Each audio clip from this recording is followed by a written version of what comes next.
I want to know if I can do the move on the breast after a reduction. Can I do the original sequence of the breast after that, after it's healed? Or like when there is taken out also the implant and take part of the tissue also? Sure. Now, do you know how long you have to wait usually after surgery before you can really work safely and not to open the wound?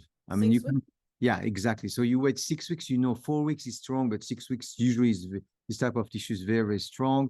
You could work after 1 day if you want. We have a pre-post-surgical protocol as long as you don't pull on that scar and go far enough. So you have your protocol and it's perfect for it. You can even do some scar release therapy.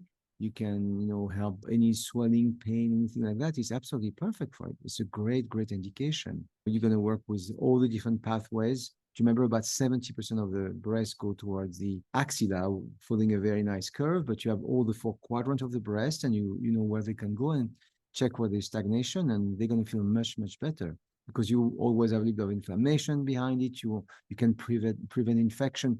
Even if you do it before surgery. You remember, if you do it before surgery, about 2-3 days before, you're going to prepare the tissue for surgery. The tissue has less toxins, and there's less inflammation, and it's much easier also for the surgeon sometimes. And after, you prevent infection and inflammation, and this is a perfect protocol for the breast. Absolutely. Before explant, in case it's something like silicone and leaking, doing drainage, is that contraindicated? This substance is going to go somewhere to be evacuated. If you leave it there, it's going to create an inflammation behind the breast and adhesion.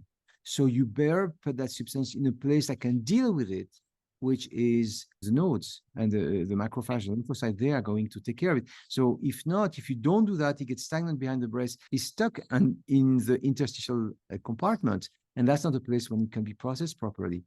Put it to the fortress when you have a maximum lymphocyte BT macrophage, dendritic cells, and they can get rid of it. They are made to evacuate, to take care of things like this, not some plane behind the breast. Retromammary interstitial compartment is not going to be the best place for it. So I rather evacuate it regularly than leave it stagnant there. That's what creates the problem. You can go all the way to the pleura sometime and create all the problem by this stagnation. It has to be evacuated. You have to see how much move out and what the reaction of the patient, client. You want to do a shorter section on the breast, maybe stay 15-20 minutes on the breast and no more, and the next time you do more. Yeah. How many sessions before the surgery can it can be done? Can be only 1 or 5 or as many as they want? Yeah, they want, because the more they do, the more it's prepared, the less you have to do after. Because after, you're going to have to do the problem created by the surgery and whatever problems they had before. They have a lot of tissue that were, inflamed and with toxicity or whatever they have in that tissue. If you drain it before, there's less to do after. And also the tissue, remember your hands. But minimal, do it once, you can do once or twice.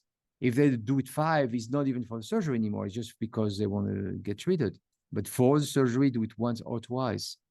Drain the liver to prepare for the anesthesia. You remember a lot of time getting stagnant in your liver. That's why people are really tired sometimes for a month. So do all that, do the liver, drain the lymph, do a little bit of adrenal and kidney if you can, and then it's much easier after to work on them, the tissue, remember, and a lot of problems have been taken care of before, as opposed to somebody that never saw any manual therapists. They get surgery and you have to do work on all the past problem plus the problem created by the surgery.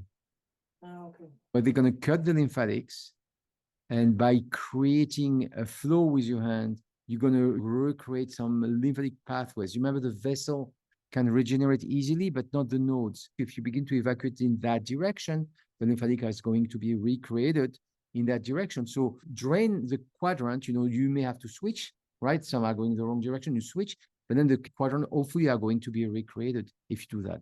A lot of post-surgical recovery.